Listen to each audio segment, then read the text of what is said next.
Halo guys, kita ketemu lagi pada siang hari ini di tahun 2022 semenjak beberapa waktu yang lalu saya tidak mengaktifkan channel ini.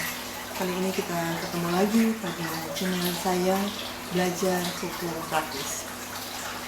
Guys, banyak kejadian-kejadian yang terjadi di masyarakat akhir-akhir ini berkaitan dengan kasus-kasus hukum tentang perdataan.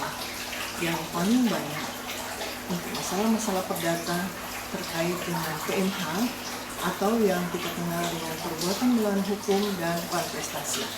Memang kasus-kasus perdata berkaitan dengan ini saja, ganti rugi terkait dengan perbuatan melawan hukum dan ganti rugi terkait dengan kontestasi. Sekarang saya ingin membedakan secara praktis apa perbedaannya perbuatan melawan hukum dan ganti rugi karena kontestasi. Kita mulai dari perikatan. Perikatan, ketika bicara hukum perikatan, kita baru berbicara hubungan hukum yang terjadi di antara para pihak. Hubungan hukum ini terjadi bisa bersumber karena adanya perjanjian. Jadi adanya perjanjian di mana para pihak saling berjanji, bersepakat tentang sesuatu hal, mengerjakan sesuatu hal, tidak mengerjakan sesuatu hal.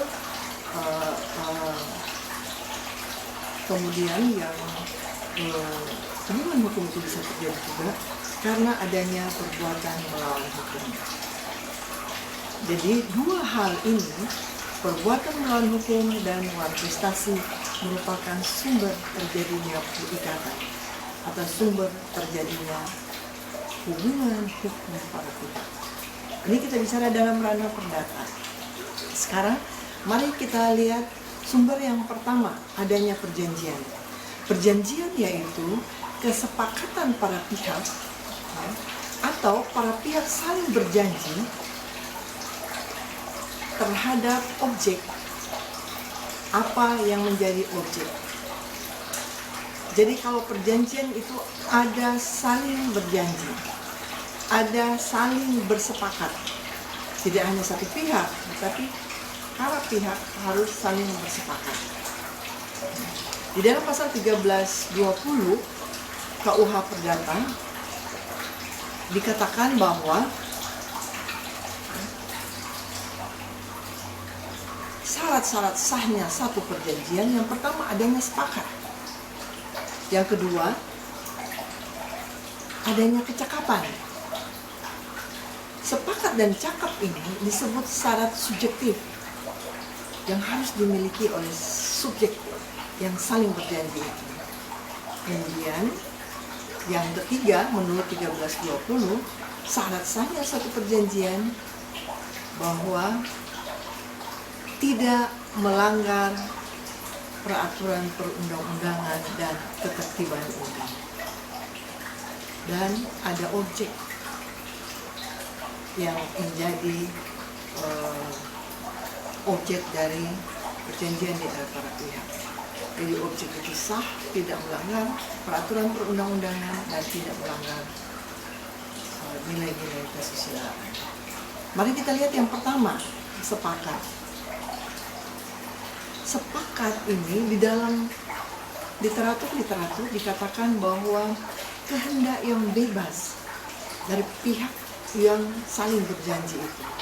Kehendak yang bebas artinya terkait dengan pasal 1321 KUH Perdata, bahwa perjanjian itu dapat dibatalkan apabila terbukti adanya kekerasan paksaan, adanya tipu muslihan, dan adanya kehilafan.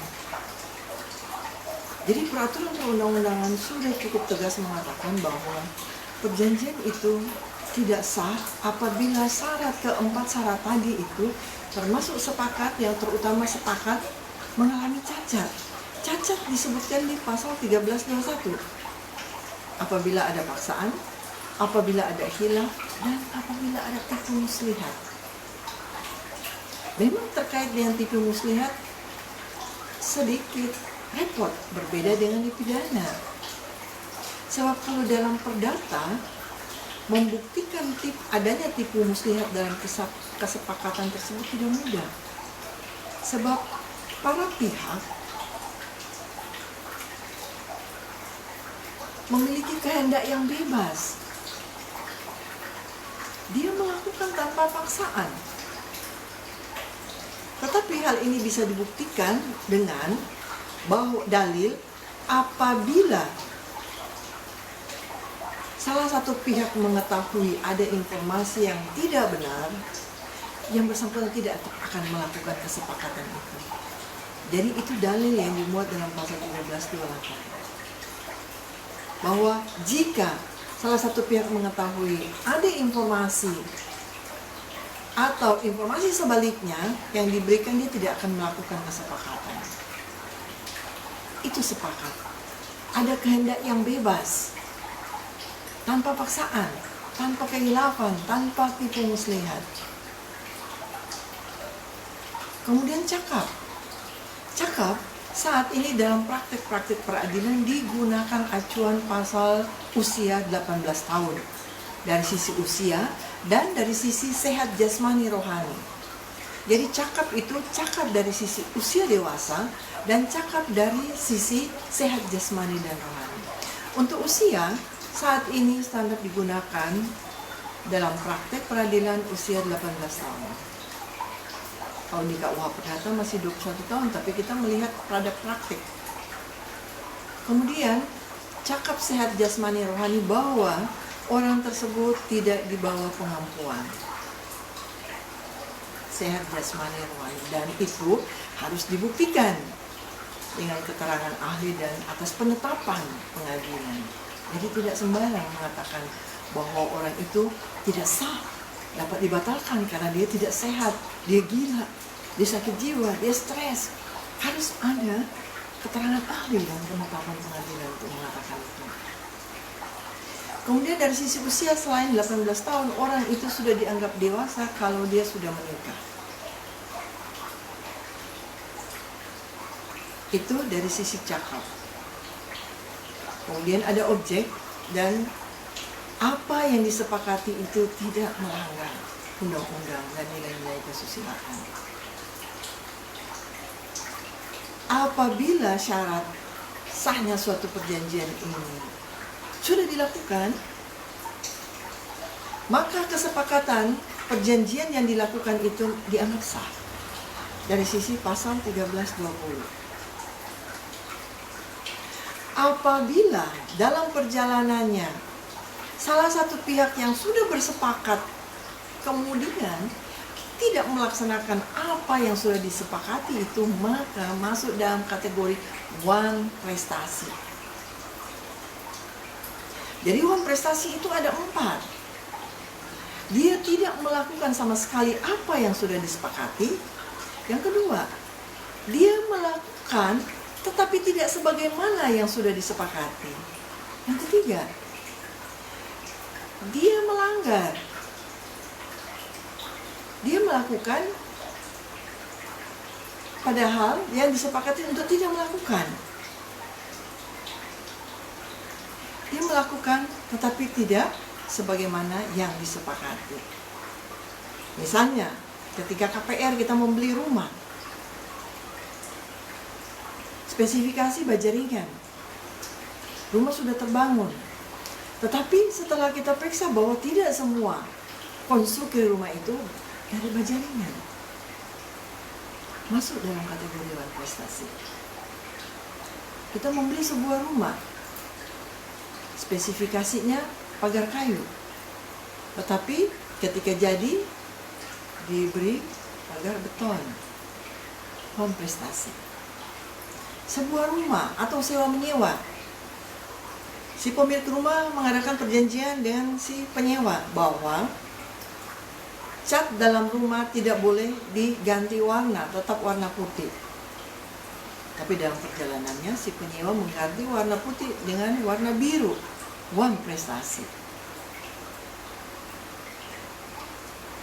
Ketika kita mengadakan perjanjian di perusahaan leasing, perusahaan pembiayaan, dikatakan bahwa setiap tanggal 5 di setiap bulan paling lambat Anda sudah membayar cicilan. Kita membayar tetapi telat. Kita membayar di tanggal 6. One prestasi. Intinya one prestasi itu kita melanggar apa yang kita sudah sepakati. Ada 4 hal tadi. Kalau kita mau kelompokkan one prestasi. Nah, di dalam KUA Perdata mengatakan apabila terjadi hal ini maka kita bisa menuntut ganti rugi. Nah, sekarang bagaimana kalau begitu dengan PMH? Yang dikatakan PMH, perbuatan melanggar hukum itu dirujuk pada pasal 1365 KUH Perdata. Barang siapa karena salahnya atau karena lalainya menyebabkan rugi bagi orang lain, maka dia wajib mengganti kerugian itu. Artinya, ganti rugi dapat diberikan kepada orang lain karena salahnya itu menyebabkan orang lain mengalami kerugian. Bukan karena perjanjian, tetapi hubungan hukum itu terjadi karena salahnya itu. Contoh,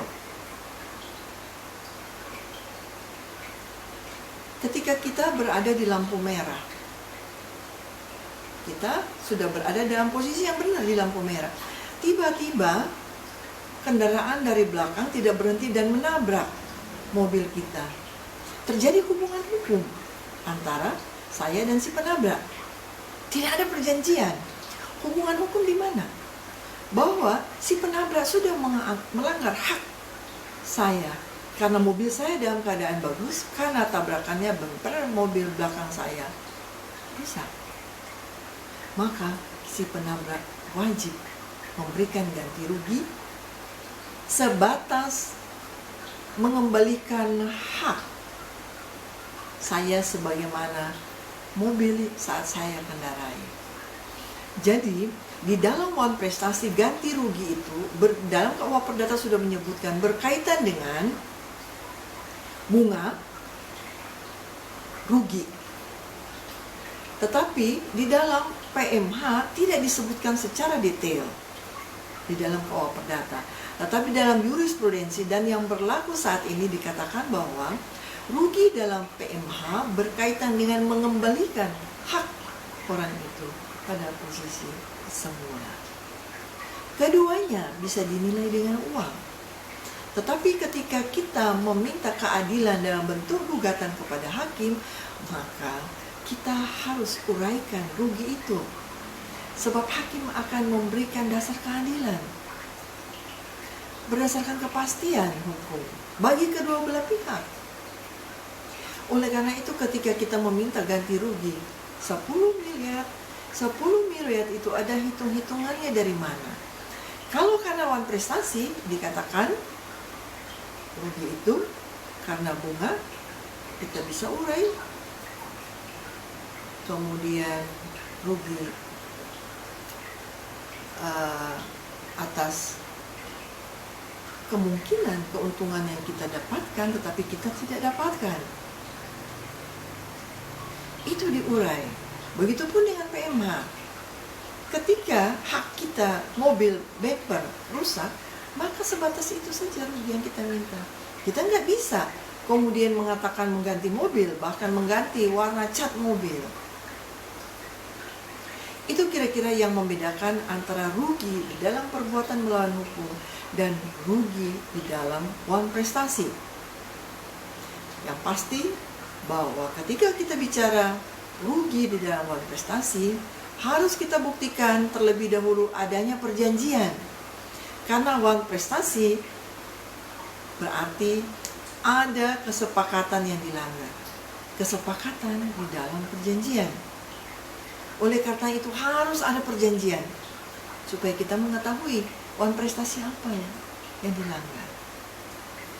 Jika PMH, hubungan hukum itu terjadi bukan karena kesepakatan, bukan karena perjanjian, tetapi karena salahnya dia menyebabkan rugi bagi orang lain, sebagaimana contoh tadi.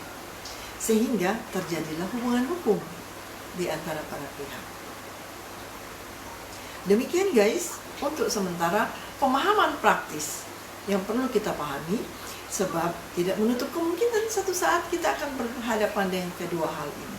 Maka kita akan tahu apa yang harus kita lakukan. Demikian guys, semoga ini bermanfaat. Jika Anda suka, silakan menjadi subscriber baru atau like. Bye, selamat siang.